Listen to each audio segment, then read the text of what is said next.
मंगलमय मंगल करण वीतराग विज्ञान। नमो ताहि जाते भये अरहंतादि महान। करि मंगल करि हो महा ग्रंथ करण को काज। जाते मिले समाज सब पावे निज पद राज।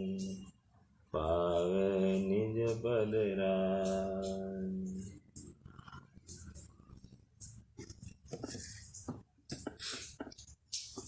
प्रत्येक जीव सुखी होने के लिए अप्रतिहत पुरुषार्थ कर रहा है, लेकिन भ्रमवश इसने आज तक जितने भी पुरुषार्थ किए हैं वे सब विपरीत दिशा में ही किए हैं और उसके फलस्वरूप ये अभी तक सुखी हो नहीं पाया है, अर्थात यथार्थ सुख को प्राप्त नहीं कर पाया है। और इसीलिए पंडित साहब ने एक उद्यम किया है, अपना बहुमूल्य जीवन दांव पर लगाकर उन्होंने इस ग्रंथ की रचना करने का उद्यम किया।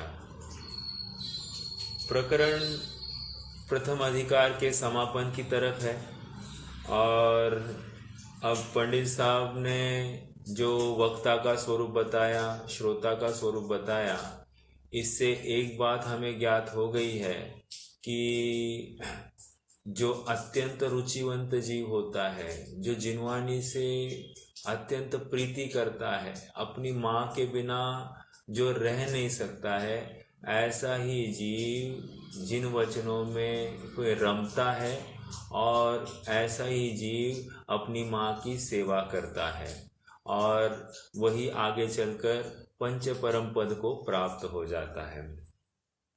तो सुखी होने का रास्ता कहीं बाहर की तरफ नहीं है, सुखी होने का रास्ता तो अंदर की तरफ है। मोक्ष मार्ग प्रकाशक ग्रंथ की सार्थकता, ये विषय आज चलेगा। प्रकरण सरल भी है और मार्मिक भी है, क्योंकि इसमें भी काफ़ी बिंदु आएंगे जहाँ पर हमें सोचने के लिए मजबूर करेंगे और हमें इस हर बिंदु को अपने ऊपर लगाकर देखते हैं तो हमारी चित्त की भूमि थोड़ी सी कोमल हो जाती है, जिसके फलस्वरूप हमारा कार्य होने की संभावना बढ़ जाती है। सार्थकता कह रहे हैं, अर्थात हम कहते हैं ना कि वहां जाकर कुछ कार्य नहीं हुआ, तो सार्थकता इन द सेंस वो कह रहे हैं कि मैं ये ग्रंथ लिखकर क्या फल मिलने वाला है, तो उसकी बात ये यहाँ पर समझाने जा रहे हैं।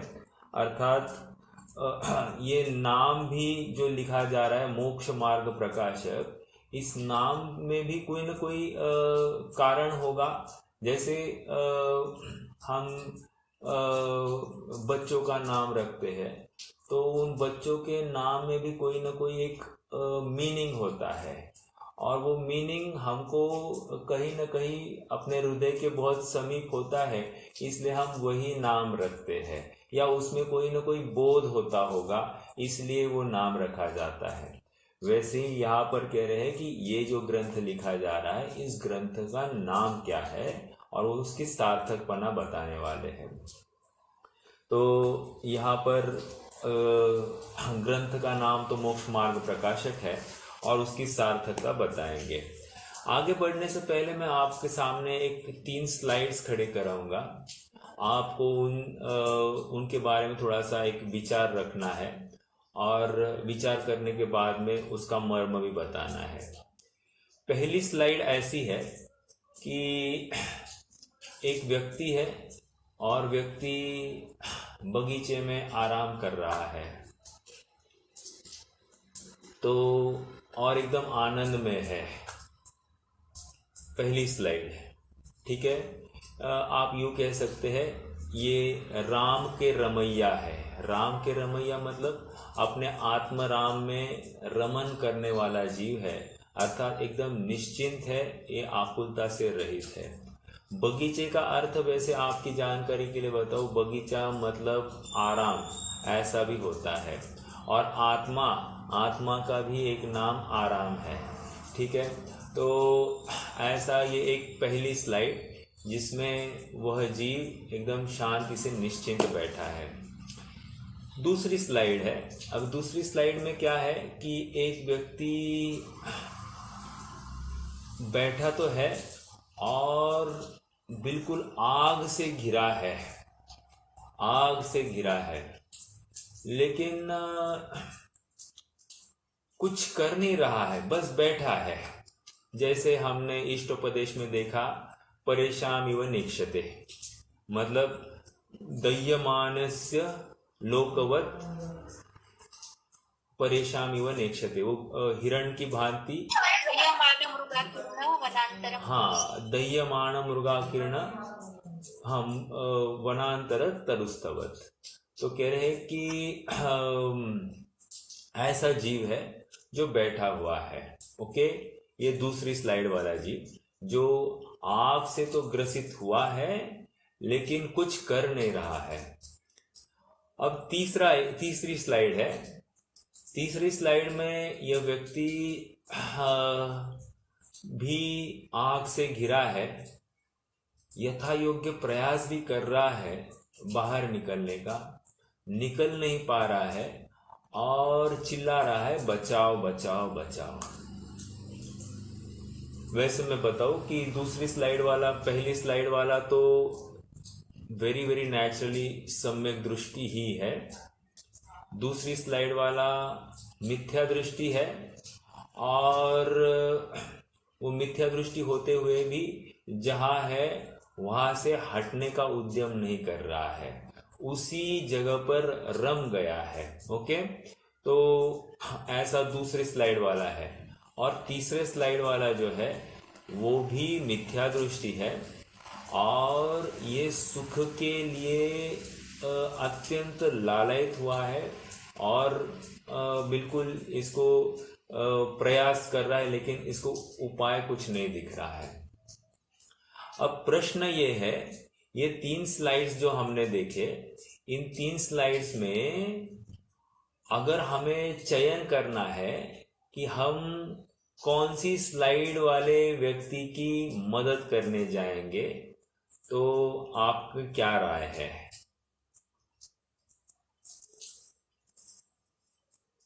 कोई बताएगा?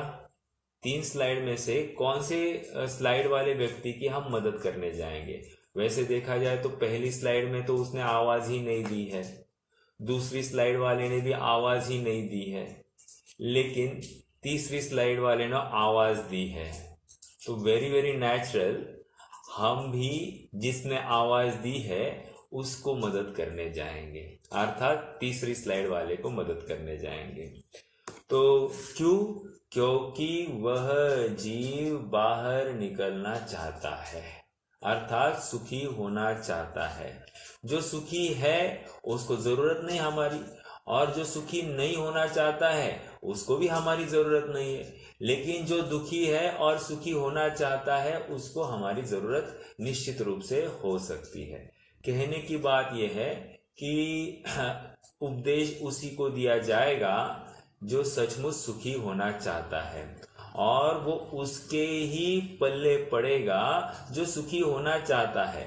जो सुखी नहीं होना चाहता है वो उपाय भी नहीं करेगा, देखेगा तक नहीं। इसका मतलब ये उपदेश अकार्यकारी है, निरर्थक है, ऐसा नहीं माना जाएगा। वो तो सामने वाले की योग्यता नहीं है, इसको देखकर उपदेश तो अकार्यकारी है, ये निष्कर्ष नहीं निकलता। समझ में आया? प्रकरण से जुड़ते हैं।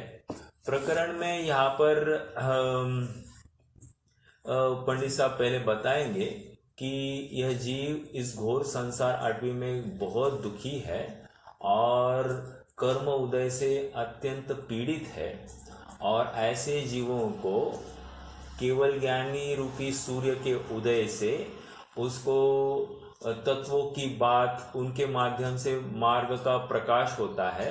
केवल ज्ञान रूपी सूर्य के निमित्त से मार्ग पर प्रकाश होता है और उस मार्ग के प्रकाश होने से अनेक जीवों का भला होता है। तो जिस प्रकार सूर्य को किसी को मदद या नुकसान कराने की कोई वांछा नहीं है, उसी प्रकार ये केवल ज्ञानी जो जीव है उनकी भी किसी जीव को मदद या नुकसान कराने का कोई भाव नहीं है। लेकिन सहज कर्म उदय से ऐसा ही नियोग है, ऐसी उनकी अवदय की क्रिया है जिसको लेकर उनकी वाणी खिलती है और अनेक जीवों का भला होता है। अर्थात उस केवल ज्ञान सूर्य के प्रकाश में बहुत से जीव अपना कल्याण कर लेते हैं, अर्थात वे मार्ग पर चल लेते हैं। दूसरे प्रकार के जीव है, कह रहे कि अब कुछ काल बाद केवल ज्ञान सूर्य का अस्त हो जाता है। अस्त होने के बाद में बहुत से जीव ऐसे हो जाते हैं कि वे संभल जाते हैं और वे भी यथा योग्य एक छोटा दिया लाइट कर लेते हैं। और भले ही वो केवल ज्ञान जितना बड़ा नहीं है, लेकिन इतना बड़ा तो है कि बहुत जनों को इनसे भी लाभ हो जाता है और उस प्रकाश में बहुत जीवों का आगे बढ़ना हो जाता है। परंपरा आगे बढ़ती है और कुछ जीव है कि वे इन गणधर आदि से, मतलब मैं तो गणधर की बात कही, गणधर आदि से कुछ ज्ञान हासिल करके फिर से मार्ग को उद्योत करते हैं और वे भी इस मार्ग पर बढ़ते हैं। ऐसा करते करते ये परंपरा पंडित जी साहब तक आई है और उन्हें भी किन्हीं बातों का ज्ञान हो गया है जो ऊपर की परंपरा से आई है, उसके अनुसार वे भी ग्रंथ लिखते हैं, ऐसा वे कह रहे हैं। ये ऑलमोस्ट एक पेज जितना ये प्रकरण है, उसकी बात मैंने कही। अपन अभी थोड़ा सा पढ़ते हैं और कुछ विशेष है तो उसमें समझने की कोशिश करेंगे। पेज नंबर 18, मोक्षमार्ग प्रकाशक ग्रंथ की सार्थकता। अब यह मोक्षमार्ग प्रकाशक नामक ग्रंथ नामक शास्त्र रचते हैं, उसकी सार्थकता दिखाते हैं। इस संसार अटवी में समस्त जीव है, ये दरवाजा खोलो, समस्त जीव है वे कर्म निमित्त से उत्पन्न जो नाना प्रकार के दुख है उनसे पीड़ित हो रहे हैं तथा वहां मिथ्या अंधकार व्याप्त हो रहा है। उस कारण वहां से मुक्त होने का मार्ग नहीं पाते हैं। तड़प तड़प कर वहां ही दुख को सहते हैं। ये जो हमने जो स्लाइड्स देखे थे वो स्लाइड्स का अर्थ इस पहले पैराग्राफ के माध्यम से हमने खोला कि तड़प तड़प कर वहीं पर मरते हैं या दुख सहते हैं, इसलिए सुखी होने के लिए उनको कोई ना कोई मार्गदर्शक चाहिए। समझ में आया? तो पहली बात तो संसार अटवी, संसार को किसकी उपमा दी गई है? अटवी की उपमा दी गई है। अटवी क्या होती है?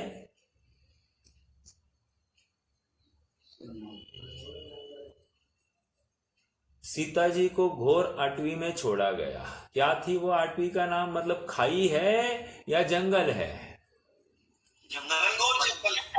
घनघोर जंगल है, घनघोर जंगल। ठीक है, तो संसार अटवी, संसार को अटवी का एक रूपक दिया गया है। कह रहे संसार में कोई भी जीव सुखी नहीं है। फिर वो भले ही देवगति का जीव हो, हमको लगता है देवगति का जीव सुखी है, नहीं कह रहे, वो भी अटवी में पड़ा है।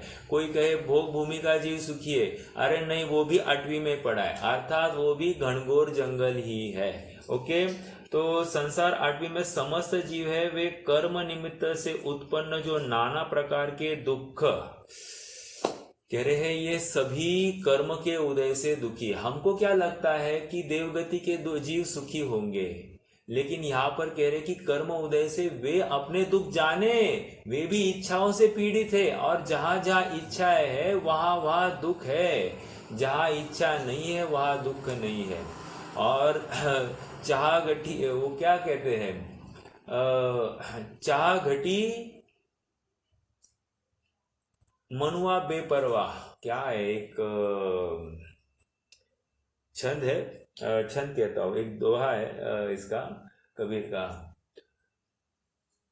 ठीक है, अभी याद आए तो मैं बताऊंगा, लेकिन उसका अर्थ ये है कि जहां पर चाह घटती है तहा वहां पर आकुलता भी घटती जाती है।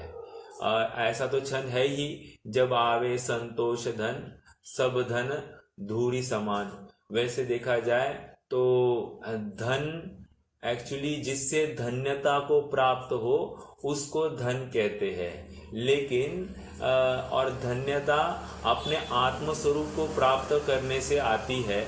लेकिन यहाँ पर लौकिक जगत धन्यता तो रुपयों पैसे की या विषय भोगों की प्राप्ति को लेकर वे स्वयं को धन्यता मानते हैं, लेकिन या उसको धन मानते हैं। लेकिन यहाँ पर सच्चा धन तो मेरा निज वैभव है, उसकी प्राप्ति होने पर ही हमको धन्यता होनी चाहिए, तो तभी यह जीव सुखी हो सकता है। कहने की बात यह है कि दुख ये स्वयं का खींचा हुआ है।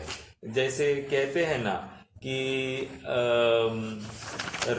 रागी जो जीव है वो सारी दुनिया, वो तो अपने एक वस्तु स्वरूप को नहीं जानने के कारण दुखी है। और वस्तु स्वरूप को क्यों नहीं जान रही है? वो अपने राग के वश से परेशान है। जिस दिन उसका राग का अभाव हो जाएगा तो उस समय में यह दुख का भी अभाव हो जाएगा। ठीक है, तो ये दुख की बात कह रहे हैं, अर्थात सुखी नहीं है, कोई भी जीव सुखी नहीं है, ये पंडित साहब पहले फिक्स कर रहे हैं। ओके, उनसे पीड़ित हो रहे हैं तथा वहां मिथ्या अंधकार व्याप्त हो रहा है। कह रहे हैं किसकी वो भक्ति है ना,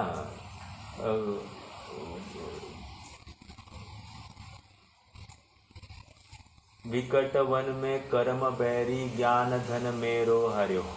तो कह रहे हैं कि इस प्रतिकूल काल में कर्म बैरी ने मेरे ज्ञान धन का हरण किया है। तो इससे क्या हुआ?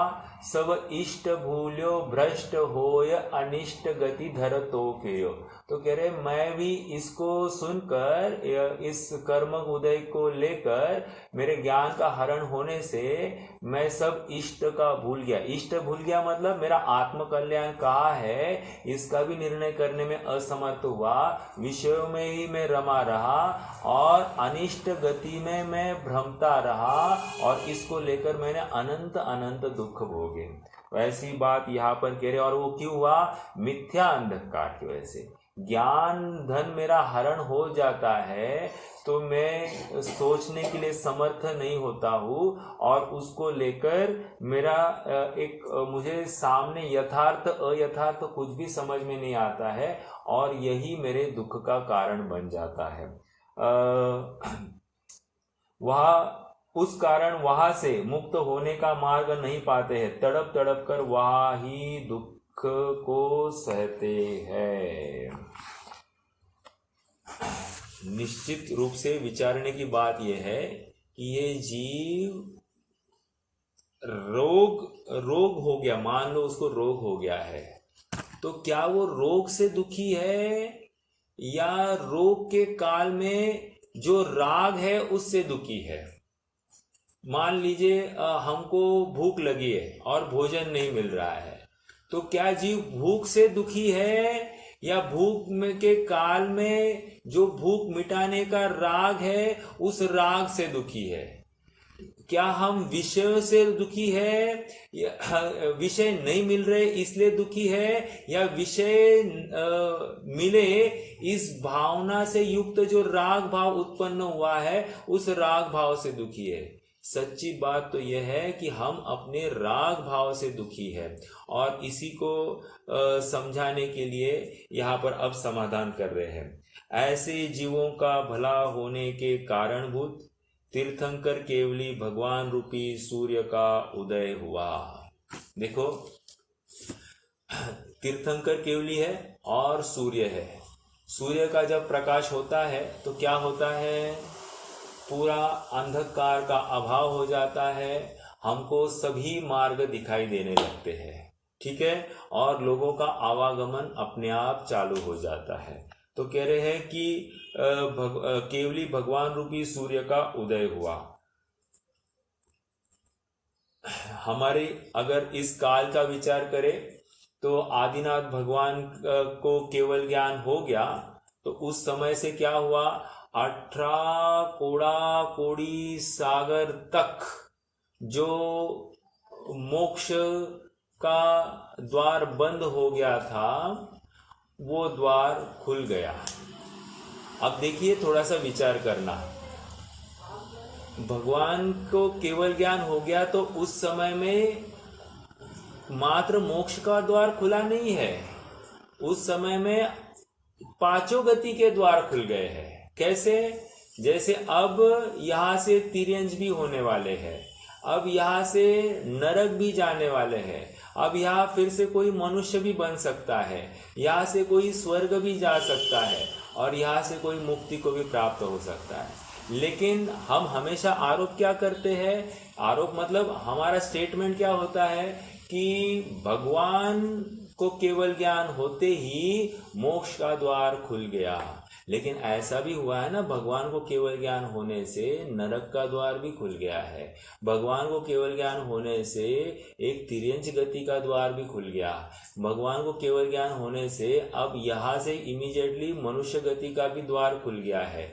विचारणीय बिंदु ये है, क्यों? क्योंकि भोग भूमि जीव मर के देव ही होते हैं, और इसीलिए भगवान को केवल ज्ञान होने पर ये सब बातें हो गई थी, लेकिन हमारा आरोप यथार्थ बात के ऊपर होता है। वैसे यहाँ पर कह रहे कि केवल ज्ञान सूर्य का उदय हुआ, और उस सूर्य के उदय होने से क्या हुआ, उनकी दिव्य ध्वनि रूप किरणों द्वारा वहां से मुक्त होने का मार्ग प्रकाशित हुआ। मुक्त होने का मार्ग, अभी केवल ज्ञान रूपी प्रकाश से मुक्त होने का मार्ग तो हुआ ही, लेकिन अन्य द्वार भी खुले हैं। लेकिन यहाँ पर हमारे प्रयोजन की बात को कथन कर रहे हैं, हमारा प्रयोजन सुखी होना है। आज तक जो मार्ग अवरुद्ध था वो मार्ग खुल गया, ओके। अब जो उस मार्ग पर नहीं चल पा रहे हैं, इसमें केवल ज्ञान या सूर्य का प्रकाश नहीं है। जैसे दिन के काल में उल्लू को दिखाई नहीं देता है, तो इसमें सूरज की क्या गलती है? समझ में आया? दिन के काल में हमको एक्सीडेंट होते हुए दिखाई देते हैं, तो इसमें सूरज की क्या गलती है? गलती तो चलने वाले की है। उसी प्रकार यहाँ पर भी समझना चाहिए कि केवल ज्ञान होने से, उनकी दिव्य ध्वनि खिरने से मुक्ति का द्वार तो खुल गया। ओके, आगे। जिस प्रकार सूर्य की ऐसी इच्छा नहीं है कि मैं मार्ग प्रकाशित करूं, परंतु सहज ही उसकी किरणें फैलती है, उनके द्वारा मार्ग का प्रकाशन होता है, उसी प्रकार केवली वितराग है। इसलिए उनकी ऐसी इच्छा नहीं है कि हम मोक्ष मार्ग प्रकट करें, परंतु सहज ही वैसे ही अघाती कर्म के उदय से उनका शरीर रूप उद्गल दिव्य ध्वनि रूप परिणमित होता है, उसके द्वारा मोक्ष मार्ग का प्रकाशन होता है। देखिए, अनात्मार्थम विना रागे शास्ता शास्ति सतो हितम ध्वनन शिल्पी कर स्पर्शान मुरज किमपेक्षते। कह रहे हैं कि जैसे डफली बज रही है तो उस डफली को ऐसा कोई भाव नहीं कि इसी प्रकार से स्वर आए, ऐसा कुछ है। या फिर बादल जो चलते हैं, बादलों को ऐसा कोई भाव नहीं है कि मैं लोगों का उपकार करूं, वो तो सहज ही बरस जाते हैं। या पवन चलती है तो पवन का ऐसा कोई भाव नहीं है कि मैं लोगों को ऑक्सीजन दूं, लेकिन सहज ही लोगों को ऑक्सीजन आदि सब मिल जाता है। उसी प्रकार यहाँ पर कह रहे हैं कि सूरज जो चलता है, उगता है, तो सूरज को ऐसी कोई इच्छा नहीं कि मैं लोगों का भला करूं, लेकिन सहज ही ऐसे उसके उदय में अनेक जनों का भला हो जाता है। वैसे ही कह रहे हैं केवली भगवान को जो है, उनके तो इच्छाओं का अभाव हो गया है, वीतरागी हो गए हैं, मोह का अभाव हो गया है, तो फिर वे क्यों बोलेंगे? नहीं बोलेंगे। ऐसा होते हुए भी किसी को समझाने का तो बिल्कुल भाव है नहीं, फिर भी अघाती कर्म का उदय है और उसको लेकर इनके शरीर रूप पुद्गल के माध्यम से वाणी खिरती है और अनेक जीवों का कल्याण हो जाता है। समझने की बात इतनी है कि भगवान की वाणी ये इच्छा परक नहीं होती है, अनिच्छा परक भी नहीं होती है, सहज खिलती है। मैंने अनिच्छा कहकर फिर से मन का अवलंबन होगा इसलिए अनिच्छा भी कह दिया, वहां इच्छा नहीं है। इसलिए प्रवचन सार की 45वीं गाथा में भगवान की सभी क्रियाओं को औदय की क्रिया कहा है। औदय की क्रिया मतलब कर्म के उदय जनित वे क्रियाएं है, भगवान उन क्रियाओं के कर्ता नहीं है। जो पूर्व में बंधे थे वे आज आकर घिर रहे हैं और वह जीव तो अपने अनंत सुख में रम गया है। ओके, तो भगवान की सारी क्रियाएं क्या है? औदय की क्रिया है। तो ये परंतु सहज ही वैसे ही अघाती कर्म के उदय से उनका शरीर रूप उद्गल दिव्य ध्वनि रूप परिणमित होता है, उसके द्वारा मोक्ष मार्ग का प्रकाशन होता है। अर्थात सूर्य के माध्यम से जैसे रास्तों का प्रकाशन होता है, वैसे ही भगवान की वाणी, केवली भगवान की वाणी द्वारा मोक्ष मार्ग का प्रकाशन होता है।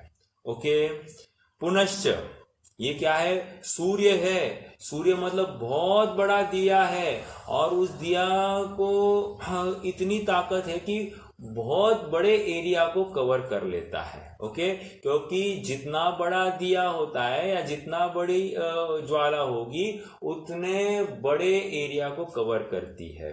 ओके, बड़े एरिया को कवर करती है मतलब उतने ज्यादा लोग उस मार्ग प्रकाशित होगा तो ज्यादा लोग उस मार्ग पर चल सकते हैं। और हमने देखा ही है साक्षात केवली मतलब तीर्थंकर भगवान की हयाती में लाखों करोड़ों जीवों का कल्याण हो जाता है। आइए, पुनश्च गणधर देवों को यह विचार आया कि जब केवली सूर्य का अस्तपना होगा तब जीव मोक्ष मार्ग कैसे प्राप्त करेंगे, और मोक्ष मार्ग प्राप्त किए बिना जीव दुख सहेंगे। ऐसी करुणा बुद्धि से अंग प्रकीर्णक आदि रूप ग्रंथ वे ही हुए महान दीपक, उनका उद्योत किया। अब कह रहे हैं एक है सूर्य, अब यहां पर कह रहे हैं महान दीपक। महान दीपक मतलब it's not Surya, it is a Deepak. एक बात तो ये हो गई। दूसरी बात ये है कि उनको भी विचार आया। यहाँ पर केवली को विचार नहीं आया, वो तो सहज उनकी वाणी खिरी है। ओके, वो इच्छा नहीं है उनकी, लेकिन यहाँ पर गणधर आदि देवों की इच्छा है, एक बात। और दूसरी बात क्या कर रहे हैं कि मोक्ष मार्ग प्राप्त किए बिना जीव दुख सहेंगे। ऐसी करुणा बुद्धि से अंग प्रकीर्णक आदि, आप थोड़ा सा गंभीरता से विचार करना। एक एंगल तो ये बता रहा है कि इन्होंने हमारे ऊपर करुणा बुद्धि की है, लेकिन इनको हमें समझाने का राग जो है, क्या ये सुख का कारण है या दुख का कारण है? क्यों? क्योंकि उतने देर के लिए वे तो आत्मा से परे रहे, आत्मा को जाना ही नहीं। तो आत्मा को जाना नहीं तो वो दुख का कारण हुआ या सुख का कारण हुआ? क्यों? कर्म बंध हुआ ना साक्षात, तो सुख का कारण कैसे हो सकता है? ऐसा होते हुए भी इसको जो एक्सप्लेनेशन दिया जाता है करुणा बुद्धि से सुखी कराने के लिए, दुखी जीवों को सुखी कराने के लिए या उनको मार्ग दिखाने के लिए उन्होंने अंग प्रकीर्णक आदि की रचना की। अंग मतलब द्वादशांगमयी अंग प्रविष्ट, उसको अपन अंग लेंगे और अंग बाह्य में प्रकीर्णक की बात आती है, तो 14 प्रकीर्णक आदि की बात वहां पर अंग बाह्य का विषय है। तो ऐसे इन्होंने ग्रंथों की रचना की जो एक महान दीपक का काम किया, बहुत बड़ा दीपक, और इसमें भी बहुत लोगों को लाभ हुआ। ओके, पहले तो ये क्या कर रहे हैं, परंपरा दिखा रहे हैं। केवल ज्ञान से गणधर देव। देखो हर जगह पर आप ये पहला अधिकार देखोगे तो सब जगह पर एक ही आधार दे रहे हैं, केवल ज्ञान का। दूसरा कोई भी आधार नहीं दे रहे। कोई तर्क करे, आप एक ही केवल ज्ञान का आधार क्यों लेते हो, दूसरा कोई आधार देते क्यों नहीं हो, या दूसरे कोई पक्ष रखो। तो कहते हमारे पास हुक्मी एक का है, हम तो उसी एक को बराबर फेंकेंगे और अपनी बाजी मारेंगे। हम क्यों हल्का पत्ता फेंके जब हमारे पास हुक्मी एक का है। समझ में आ रहा है? देखो मैं आपको थोड़ा सा एक उदाहरण देता हूं। भरत जी जो है, भरत जी लगभग पूरे 6 खंड को जीतकर आ गए हैं। अब मात्र पोदनपुर जीतना बाकी है और उन्होंने पोदनपुर को घेर रखा है और बाहुबली जी हार नहीं मान रहे हैं, वे झुकना बिल्कुल पसंद नहीं कर रहे हैं और इसलिए युद्ध होना अटल है। ऐसी अवस्था में बाहुबली और भरत के मंत्रियों ने सोचा कि देखो ये दोनों चरम शरीरी और ये लड़ बैठेंगे तो ये दोनों तो मरने वाले नहीं है, लड़ेगी मरेगी तो सेना। तो क्यों ना ऐसा हो कि हम एक उनको दोनों को एक सुझाव दे कि आप दोनों आपस में लड़ लो और जो विजयी होगा सो देखा जाएगा। तो भरत जी ने और बाहुबली जी ने दोनों ने ये प्रस्ताव स्वीकार कर लिया। लेकिन सच्ची बात तो ये है कि जिस समय में भरत जी ने ये प्रस्ताव स्वीकार किया, उन्होंने अपनी हार का पैमाना उसी समय में उन्होंने निश्चित कर दिया था। क्यों? क्योंकि भरत जी की चतुरंगिनी सेना है जो किसी के द्वारा परास्त ही नहीं हो सकती है और उन्होंने सेना का अभाव करके अपने ऊपर एक बहुत बड़ा उपसर्ग खींच लिया है और हुआ ऐसे ही कि उनको हार खानी पड़ी। तो जो उत्कृष्ट इक्का होता है उसको छोड़कर हमने अपने पैर पर ही कुल्हाड़ी मारी है। तो ऐसी बात यहाँ पर है, यहाँ ये कह रहे हैं कि हम अपना आधार केवल ज्ञान को ही देंगे क्योंकि इसी के आधार से हमारी सारी बातें पुष्ट होती है और सचमुच हम मोक्ष मार्ग का प्रकरण लिख रहे हैं तो उनकी ही कही बात है, तो उनको हमें हर बार याद भी करना पड़ेगा। ओके, आ जाइए। तो कहाँ तक बात आ गई? सूर्य हुआ, सूर्य से अब बड़ा दीपक हुआ, अब बड़े दीपक से आगे बढ़ते हैं। पुनश्च जिस प्रकार दीपक से दीपक जलाने से दीपकों की परंपरा प्रवर्तती है, उसी प्रकार किन्हीं आचार्यादिकों ने उन ग्रंथों से अन्य ग्रंथ बनाए और फिर उन पर से किन्होंने अन्य ग्रंथ बनाए। इस प्रकार ग्रंथ होने से ग्रंथों की परंपरा प्रवर्तती है। मैं भी पूर्व ग्रंथों के अनुसार यह ग्रंथ बनाता हूँ। वैसे ऊपर के पैराग्राफ आपको पूछना था। हाँ बोलिए।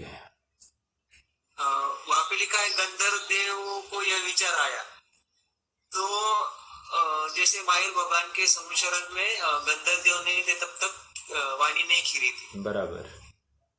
तो इसका कारण क्या है? मतलब उनको राग भी नहीं है और गंधर्व देव को, या फिर अपन जैसा भी बोले नहीं, फिर से वाणी नहीं खिरी थी। तो प्रश्न क्या है?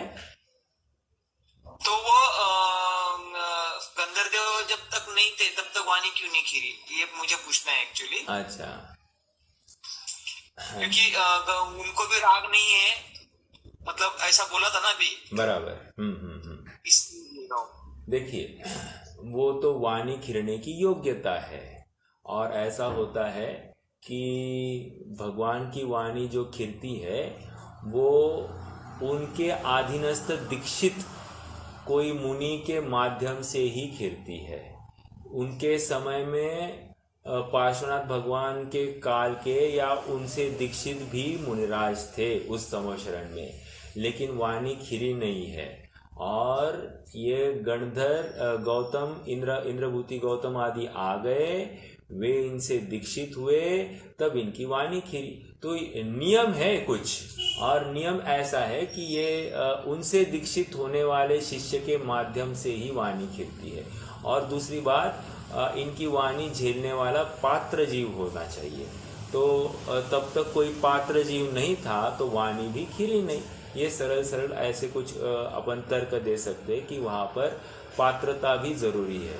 बहुत महत्वपूर्ण बात है विचार करना। मतलब केवली भगवान की वाणी खिरनी है तो उसको झेलने के लिए भी योग्य पात्र होना चाहिए, नहीं तो फिर वो कार्यकारी नहीं होगी। और फिर तीन लोक के नाथ की क्या फिर वहाँ महत्ता रही। तो यहाँ पर महत्ता भी दिखाने की अपेक्षा ये बात विचारणीय है। वो दीक्षित होना मतलब क्या है? मतलब उनसे ही दीक्षित होना। हाँ, मतलब त्रिपुर से। हाँ, उनसे दीक्षित होना मतलब उनको अपना गुरु मान लेना। अब ये कोई जाकर वो मंत्र नहीं सुनाने वाले हैं। ये स्वयं इनको गुरु, इनकी साक्षी में ये स्वयं केशलोच आदि कर नग्नता अंगीकार करेंगे, अर्थात मुनिदशा अंगीकार करेंगे। ऐसा सहज हो जाएगा।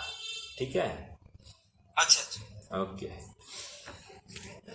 पुनश्च अगला पैराग्राफ। पुनश्च जिस प्रकार दीपक से दीपक जलाने से दीपकों की परंपरा प्रवर्तित, हमने ये पढ़ लिया।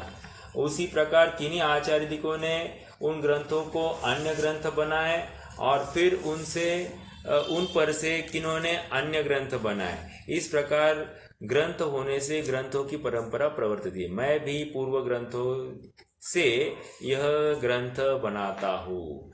पै कछु कहूँ कही मुनि यथा। कहने की बात इतनी है कि एक आप थोड़ा सा विचार कीजिए, ये कैसे परंपरा फ्लो आ रहा है। दीपक का उदाहरण दे रहे हैं, और दीपक मतलब ज्ञान का प्रतीक है। आप देखिए, जैसे कल परसों ही बात आ गई कि मंदिर में भी हम दीपक लगाते हैं। तो मंदिर में जो दीपक हम लगाते हैं, मतलब जो लगाते हैं उनकी बात कर रहे हैं। तो दीपक लगाना मतलब ज्ञान का प्रतीक है, और आज तो क्रिया में अटक गया है। ओके, या फिर कोई कार्यक्रम भी का शुरुआत करना है तो दीप प्रज्वलन करके। तो दीप प्रज्वलन करके उसका मूल प्रयोजन तो इससे ज्ञान की मुख्यता वहां पर भी आकी जा रही है। वैसे यहाँ पर भी दीपक का उदाहरण देकर ये बता रहे हैं कि जैसे एक मोमबत्ती है, राइट। मोमबत्ती बराबर उसका दीपक है। अब दूसरी मोमबत्ती जो है उसको सिलगाना है, तो उसको क्या करना पड़ेगा, बस इस मोमबत्ती के पास लाना है। अब निश्चित करना, देखिए पहली जो मेन मोमबत्ती है वो जो सिलग रही है या जल रही है उसको झुकना नहीं है, लेकिन जिसको जलाना है, जिसको सिलगाना है उसको झुकाना है, राइट। तो ऐसा ही करना पड़ेगा। तो यहाँ पर वैसे ही इसका अर्थ क्या है, जैसे मुझे ज्ञान चाहिए तो मुझे किसी ज्ञानी के पास जाकर झुकना पड़ेगा और उनसे ज्ञान अर्जन करना पड़ेगा। यही सच्चा श्रोतापना भी यहाँ पर ही दिखाई देता है।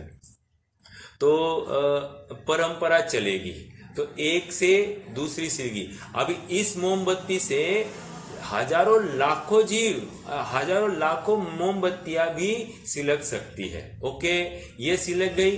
अब और एक बात, ये जो जोत है, जो मेन पहली जोत थी, उसके जितनी ही दूसरे मोमबत्ती की भी जोत हो, कम भी हो सकती है, ज्यादा भी हो सकती है। मैंने दो बातें कही।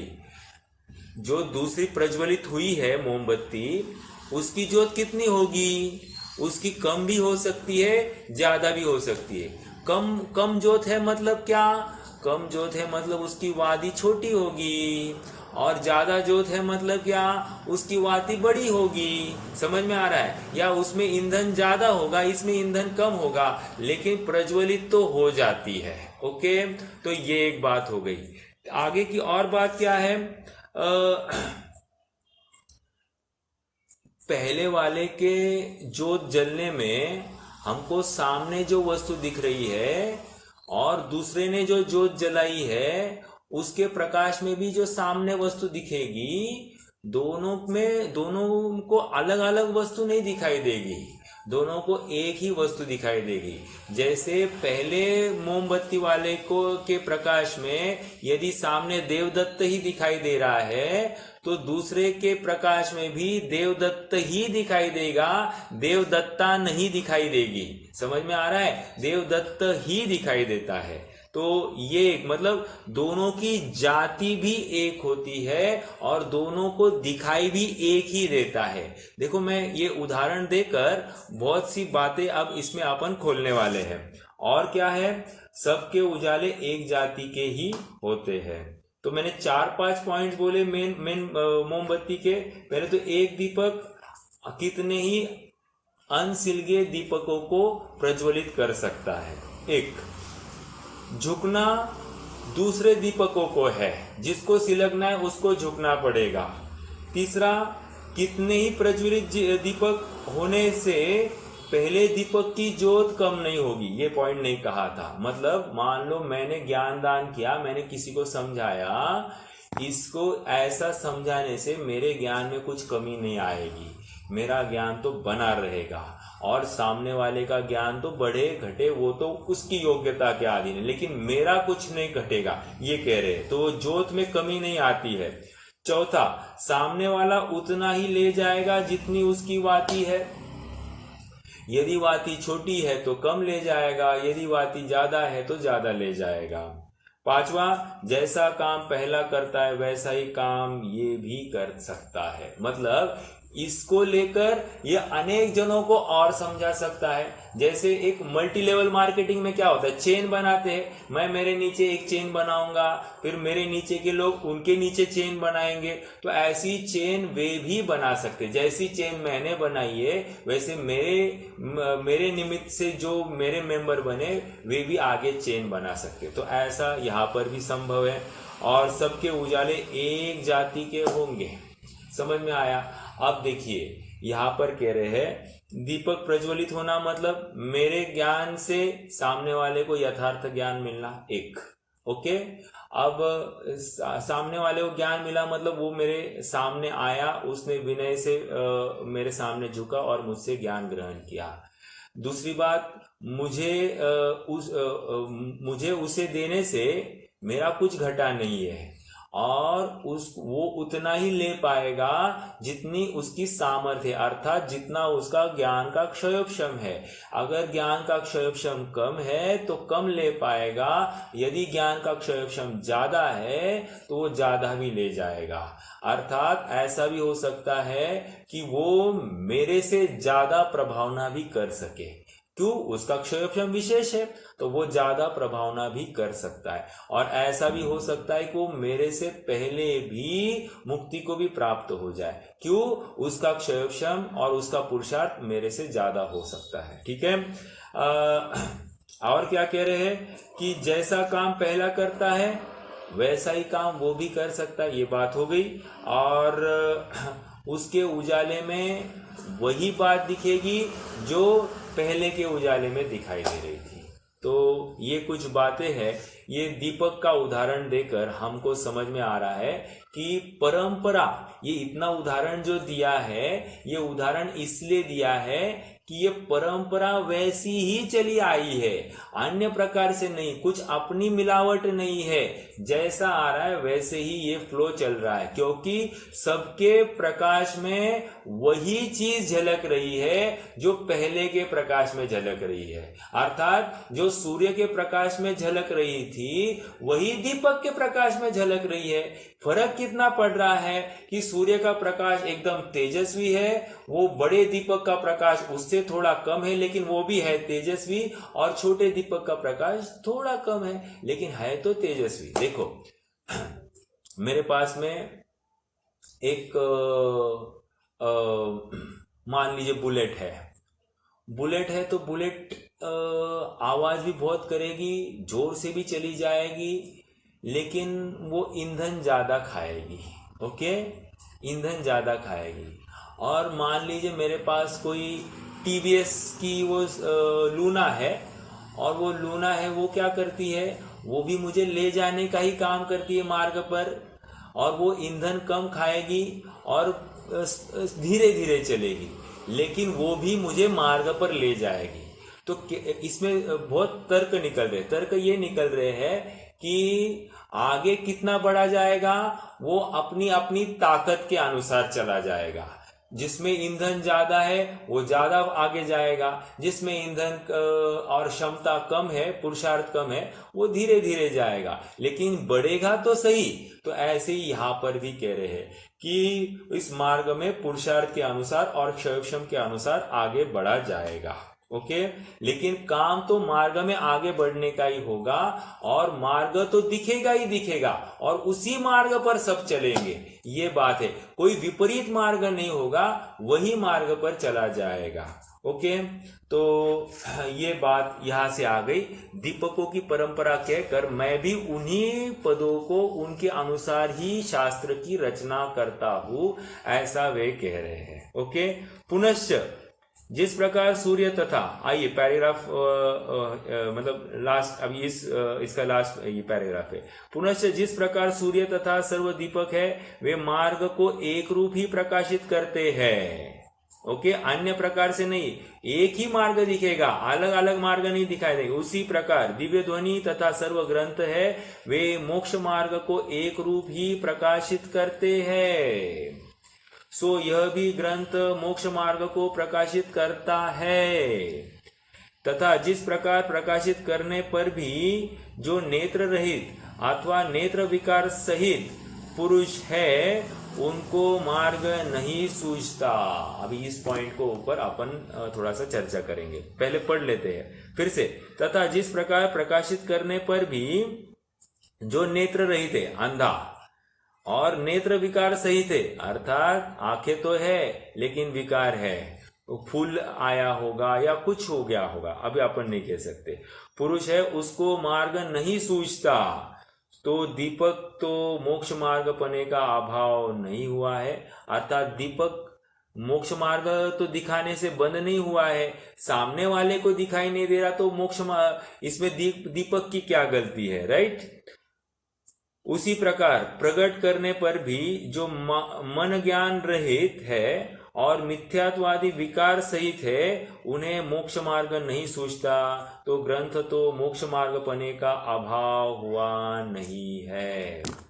देखो ऊपर उदाहरण दिया, नीचे सिद्धांत दिया है। ऊपर उदाहरण क्या दिया, एक है नेत्र रहित और एक है नेत्र विकार सहित। सिद्धांत में किसको किसको खड़ा किया है, कोई कोरिलेट कर सकता है क्या? ऊपर का नेत्र रहित मतलब कौन? नेत्र रहित मतलब असंगी, बहुत अच्छा। और नेत्र विकार सहित मतलब मिथ्या ज्ञानी, मिथ्या ज्ञानी जो संगी है, राइट। तो कह रहे ऐसे दो जीवों को खड़ा किया है, मतलब किसको किसको नहीं दिखाई देगा मोक्ष मार्ग, या कौन नहीं चल पाएगा? एक तो असंगी मोक्ष मार्ग में नहीं चल पाएगा एक, और दूसरा क्योंकि वो अंधा ही है तो उसकी तो बात ही नहीं है, और दूसरा वो जो मिथ्यात्व सहित है वो भी भले ही मोक्ष मार्ग का शास्त्र सामने हो, मिथ्यात्व से इतना तीव्र मिथ्यात्व से युक्त है कि वो भी उस मार्ग पर चल नहीं सकता है। ओके, तो ऐसे दो है, तो ये चल नहीं सकते हैं, तो इसमें दोष किसका है? शास्त्र का दोष है या नहीं चलने वाले का दोष है? तो कह रहे हैं शास्त्र का तो दोष नहीं है, ये जो नहीं चल रहा है उस मार्ग पर उसका दोष है, और इसलिए शास्त्र तो यथार्थ है ही। ओके, जैसे दीपक तो प्रकाशित ही करता है मार्ग को, कोई एक्सीडेंट करता है तो इसमें उस दीपक की क्या दोष है, राइट। तो उसी प्रकार ये भी समझना चाहिए। देखो एक घटना हुई है लगभग 100 वर्ष पहले। एक मुनिराज थे, वे दीक्षित हो गए, और दीक्षित होने के अगले दिन ही वे फिर से घर आ गए, और घर आकर उन्होंने घर वालों को कहा मुझे खाना परोसो। घर वाले कह रहे अरे ये तो आज अब भी दीक्षित होकर गए कल, और आज ये फिर से आगे क्या हुआ क्या इनको, मतलब एक दिन में परिणाम बदल गए। जो हम कल इतनी ऊंची भावना से कह रहे थे मत जाओ मत जाओ, हम तुम्हारे बिना नहीं रह सकते, और तुमने हमको धिक्कार के तुम आगे चले गए हो, आज एक दिन में तुम्हारे परिणाम बदल गए। तो कुछ नहीं, उन्होंने कहा चलो मुझे परसों। तो उन्हें घर वालों ने पूछा हुआ क्या, तो फिर इन्होंने कहा कि मैंने ऐसा गुरुजी के या किसी शास्त्र से सुना या पढ़ा कि इस पंचम काल में 7 करोड़ मुनि नरक निगोद को जाने वाले हैं, तो फिर मुझे नहीं जाना है। क्या कहा, ऐसा सुना कि 7 करोड़ मुनि नरक निगोद में जाने वाले हैं, और इसलिए मुझे नरक निगोद नहीं जाना है, इसलिए मैं मुनि नहीं रहना चाहता। तो फिर घर वालों ने जो थोड़े से समझदार थे, उन्होंने उनको इस शास्त्र के वचन का अर्थ समझाया कि अरे हाँ 7 करोड़ जाएंगे तो सही, लेकिन जो मिथ्या दृष्टि और भ्रष्ट है वे नरक निगोद जाने वाले हैं। जो यथार्थ है, जो त्यागी व्रती है, वे नियम से देव या स्वर्ग को ही प्राप्त करते, क्योंकि व्रत संयम धारण करना ही देवायु का कारण है। तो इसमें डरने की बात नहीं है। तो जब ये ज्ञान हो गया तो इमीडिएटली फिर से वे आगे दीक्षित हो गए और वे निकल गए घर से। कहने की बात ये है कि कोई भ्रष्ट होने वाला है या कोई निगोद जाने वाला है इसलिए हम मुनि नहीं बने, ये बात कहाँ आती है। मतलब मुनि निगोद जाने वाले, ये बात सुनकर कोई मुनिपने का ही विरोध कर बैठे, ऐसी बात नहीं है। मुनिपना तो सच में देव आयु का ही कारण है, या स्वर्ग या मोक्ष का ही परंपरा मोक्ष का कारण है। ऐसा होते हुए भी जो यथार्थ उस मार्ग पर नहीं चल पाएगा उसका तो पतन होगा ही होगा। उसी प्रकार ये दीपक भी जीव को आगे बढ़ने के लिए ही कार्यकारी है, लेकिन कोई बढ़े ही नहीं या विपरीत रूप से बढ़े या यहां वहां देखकर बढ़े तो उसका एक्सीडेंट होगा, तो उसका नुकसान तो होने ही वाला है। ऐसा यहां पर समझा रहे हैं। ठीक है। इस प्रकार इस ग्रंथ का मोक्ष मार्ग प्रकाशक ऐसा नाम सार्थक हुआ। मतलब हम जो मोक्ष मार्ग को प्रकाशन करने वाले ही तत्वों की बात करने वाले हैं, ऐसी सार्थकता उन्होंने यहाँ पर बताई। प्रश्नकर्ता फिर से खड़ा हो गया है। वो कह रहा है कि ओके, आप मोक्ष मार्ग के प्रकाशन का ही ग्रंथ लिखने वाले, वेरी गुड, बहुत अच्छी बात है। लेकिन आप मुझे एक बताइए कि क्या मोक्ष मार्ग को निरूपण करने वाले शास्त्र पहले नहीं थे? तो कि आपको फिर से क्या ऐसा हुआ, आपको कोई ख्याति की चाह है, किसी लोभ की चाह है, या आपको किसी कोई गिफ्ट या आपको कोई सम्मान होने वाला है जिसके फलस्वरूप आप ये ग्रंथ लिख रहे हो?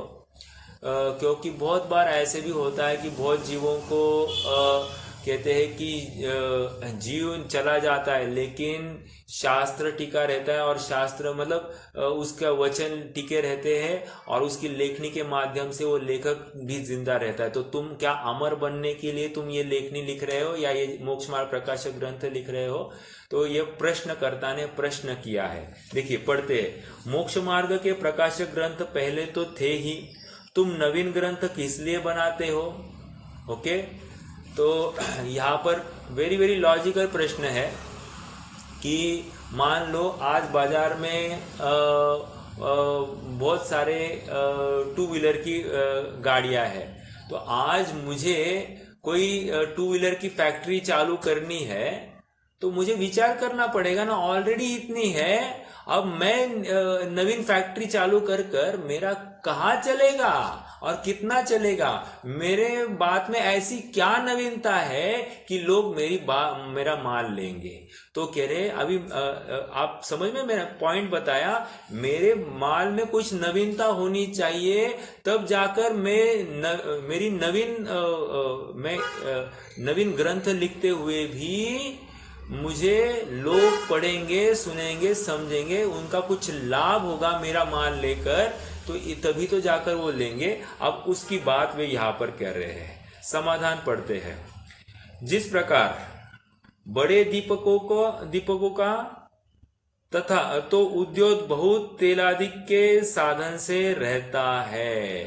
बहुत तेलादिक मतलब मैंने जैसे बताया कि कोई एरोप्लेन चलना है तो एरोप्लेन को एट अ टाइम हजारों लीटर पेट्रोल लग सकता है, हजारों सैकड़ों जो कुछ लगता होगा। तो कह रहे उसको ज्यादा पेट्रोल लगता है।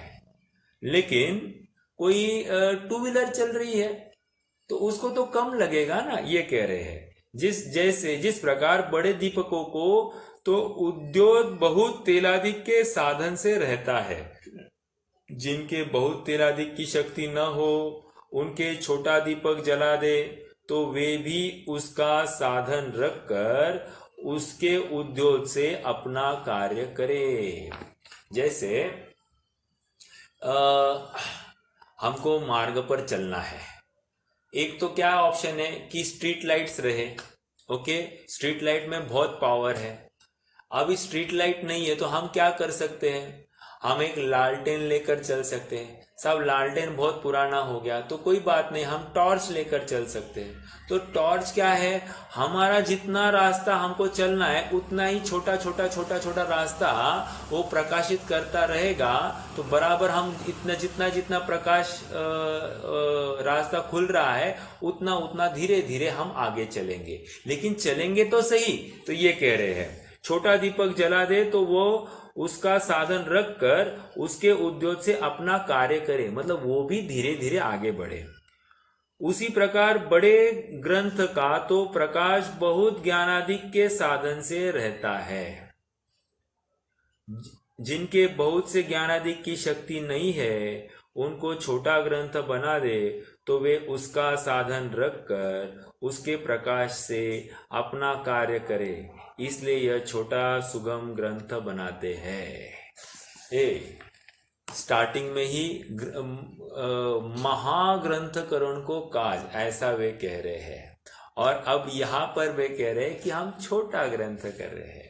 छोटा ग्रंथ कहकर ये इतना ही कह रहे कि हम इजी लैंग्वेज में रखेंगे, लोग भाषा में बोलेंगे तो जिसको लेकर लोग समझ पाएंगे। आज इतने सारे लोग हैं जो संस्कृत प्राकृत नहीं समझते हैं, तो इसकी वजह से जिनवानी या जिनवचन या जिनवानी की परंपरा लुप्त ना हो जाए, इसका हमको बहुत भय है। या हमको लगता है कि ये परंपरा अविच्छिन्न रूप से अंत तक चली रहे, इसीलिए हम इजी लैंग्वेज में बोल रहे हैं। जैसे समयसार की 8वीं गाथा की टीका में या 8वीं गाथा का ही अपन हिंदी अनुवाद करें, अनार्य को समझा सके ना,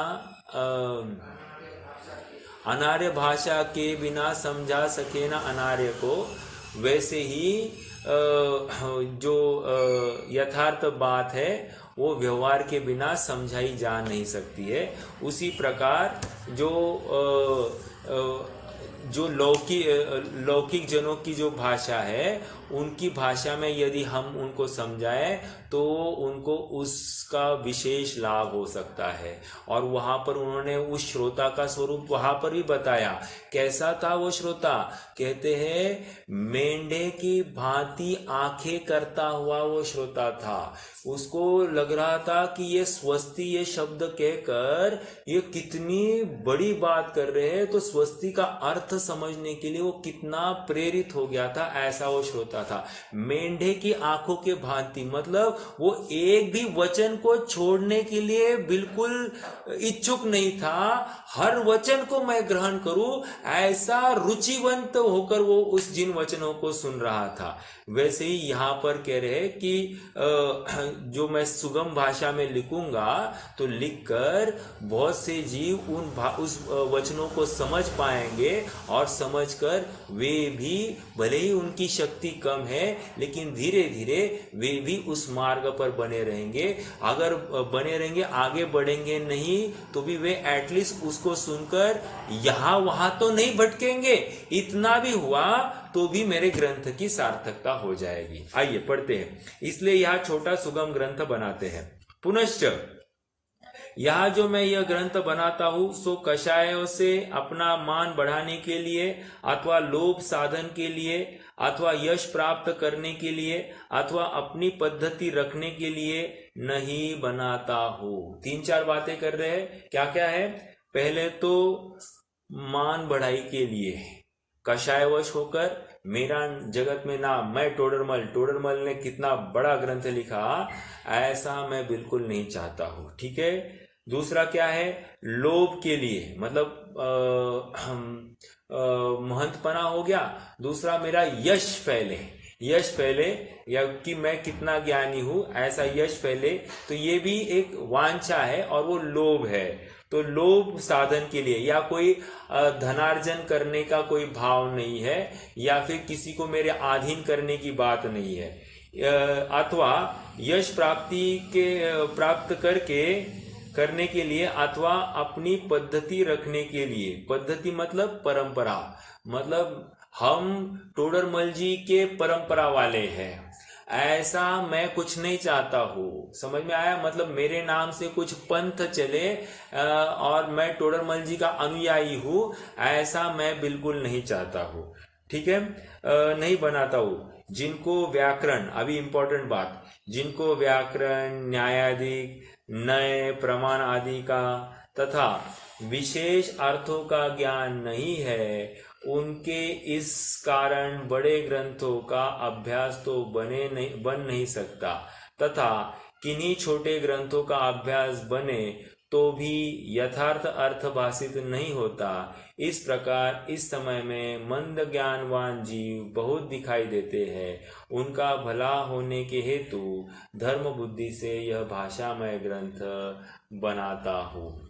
यही कह रहे हैं कि अभी वर्तमान में जो बहुत सारे जीव ऐसे हैं कि मंद बुद्धि के धारक हैं। वे जो संस्कृत प्राकृत या न्याय व्याकरण या नए विवक्षा वे समझने में, नए प्रमाण की विवक्षा समझने में समर्थ नहीं है, या कुछ विशिष्ट अर्थों को समझने के में समर्थ नहीं है, उनको सरल सुगम भाषा में मैं उनको ये बात रखूंगा तो सहज ही उनका भी लाभ हो जाएगा और वे भी इस मार्ग पर बने रहेंगे, उनका भी लाभ होगा। ऐसी ये बात कर रहे हैं। एक मिनट। हाँ, पुनश्च बस भाषा में मैं ग्रंथ बनाता हूँ। आज के लिए रुक जाते, थोड़ा सा एक पैराग्राफ रह गया है तो वो भी कल हम पूरा करेंगे और फिर दूसरा अधिकार भी हम कल से प्रारंभ करेंगे। लगभग हमारे 31 सेशंस हो गए हैं और हमने प्रस्तावना प्लस पीठबंध मतलब ये हमारी पीठबंध मतलब नींव है और इस नींव के ऊपर हम मोक्ष मार्ग रूपी महल खड़ा करने वाले हैं, ऐसा पंडित जी को भी लग रहा है। इसलिए बहुत बड़ी बात या ऐसी हल्की बात इस पीठबंध प्ररूपना में नहीं है। इसमें बहुत महत्वपूर्ण बिंदु आए हैं और ये हर जगह पर इन्होंने अपनी साक्ष्य केवल ज्ञान के से मिलाई है और उनके अनुसार ही वचन करने वाले हैं और बिल्कुल भयभीत है, बहुत भयभीत है कि इनके केवली के विपरीत मैं कुछ नहीं कह बैठूं, ऐसा इनको बहुत भय है, क्योंकि इससे हम गलत परंपरा चल बैठेगी तो सारा का सारा पाप मेरे माथे आएगा और मैं कुगति में भ्रमण करूंगा और मैं इस कीमत पर किसी का बुरा, अपना बुरा तो नहीं करना चाहता हूँ। इस बात के हेतु वे अपनी प्रामाणिकता सिद्ध कर रहे हैं।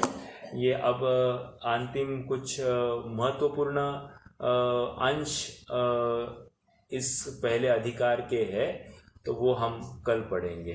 कोई प्रश्न है तो पूछिए, नहीं तो फिर हम रुक जाते हैं।